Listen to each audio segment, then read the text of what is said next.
Hello students, welcome to my YouTube channel Educational Television.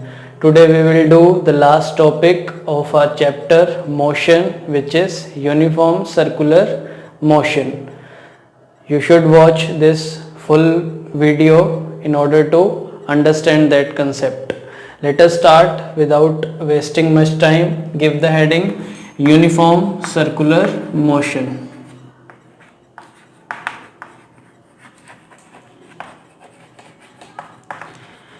अभी uniform circular motion से पहले अगर मैं आपसे पूछूं कि बॉडी एक्सीलरेट कर रही है उसके लिए क्या चीज़ें रिक्वायर्ड है। पहली चीज़ वेलोसिटी, उसका मैग्नीट्यूड वो चेंज होना चाहिए।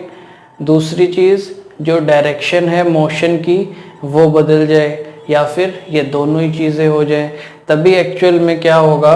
Because if you remember A was what v minus you by T, it means कि अगर वेलोसिटी चेंज हो रही है तब क्या होगा, एक्सीलरेशन हम कह सकते हैं कि बॉडी में हो रहा है, भले ही वो पॉजिटिव एक्सीलरेशन हो या नेगेटिव एक्सीलरेशन हो।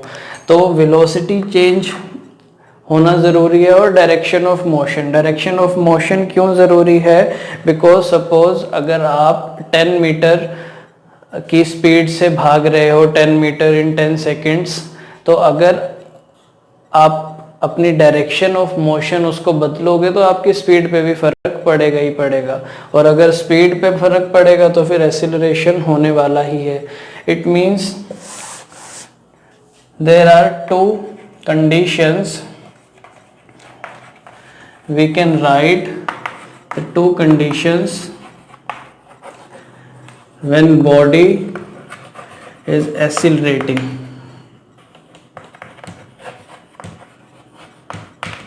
First condition will be change in the magnitude of velocity, यानी कि जो velocity है उसके magnitude में change आ रहा है। अब वो चेंज कैसा भी हो सकता है, 10 मीटर पर सेकंड से 5 मीटर पर सेकंड हो गई वेलोसिटी, या फिर 15 मीटर पर सेकंड हो गई, कम हो गया या ज़्यादा हो गया, बट वेलोसिटी में चेंज आ रहा है। Second is direction of motion, उसमें भी क्या आ जाएगा, डायरेक्शन ऑफ मोशन में चेंज आ जाएगा। सो और थर्ड, जब ये दोनों ही केस हो सकते हैं कि डायरेक्शन भी बदले और जो वेलोसिटी का मैग्नीट्यूड है उसमें भी फर्क आए, तो बॉडी क्या करेगी, एक्सीलरेट करेगी। Now let us understand this with an example. मैं एक ये रेक्टेंगल बना रहा हूँ, this is A B C D, and I am drawing this hexagon A B C D E F.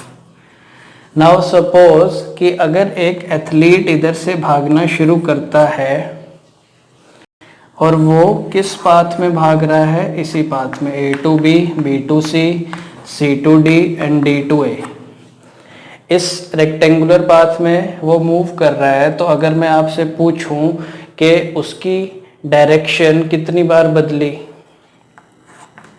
एक बार, दो बार, तीन बार, फिर जब यहाँ पे आएगा फिर से वो 4 बार, तो 4 बार उसकी जब डायरेक्शन बदल रही है तो चारों बार उसकी वेलोसिटी पे भी क्या फ़र्क पड़ रहा है, वो भी चेंज हो रही है। In this case you can see A to B, इस डायरेक्शन में अगर वो जाता चला जाता तो इधर साइड चला जाता, बट इस पॉइंट पे डायरेक्शन क्या हो रही है, it is changing. C to D also, D to E, E to F and F to A.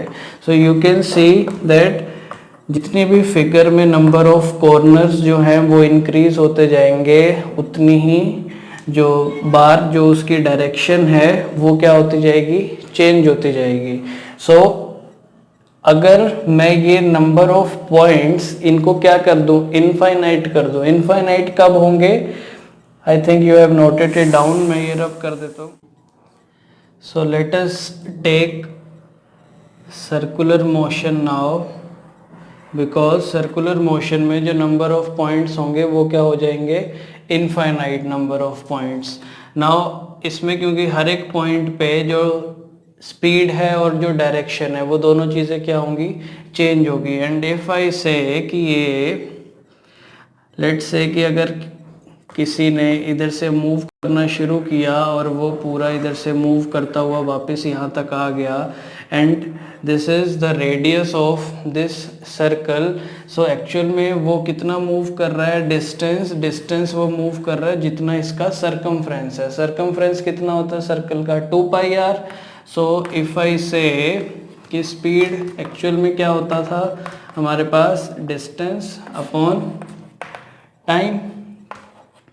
तो डिस्टेंस इसने कितना मूव किया, जितना सरकमफ्रेंस है सर्कल का, circumference is 2πr। Let us से कि t टाइम में उसने इतना डिस्टेंस मूव किया, तो ये उसकी स्पीड हो गई, ठीक है। And we can write now the definition of this uniform circular motion when an object is moving in a circular path, यानी कि जब एक ऑब्जेक्ट एक सर्कुलर पाथ में क्या करेगा, मूव करेगा, किसके साथ, विद यूनिफॉर्म स्पीड, यानी कि उसकी स्पीड जो है वो चेंज नहीं होनी चाहिए, with uniform speed, then it is, or you can write then its motion will be uniform circular motion। तो कोई भी ऑब्जेक्ट जो कि सर्कुलर पाथ में मूव कर रहा होगा यूनिफॉर्म स्पीड के साथ, वो कैसा मोशन एग्जिबिट कर रहा है, uniform circular motion. So this was the last topic of our chapter motion. So note it down students, take the screenshot, and if you find this video useful, press the like button, and if you have not subscribed my YouTube channel Educational Television, then subscribe now, press the notification bell also, so that you will get the latest notification of my upcoming video lectures. Thank you.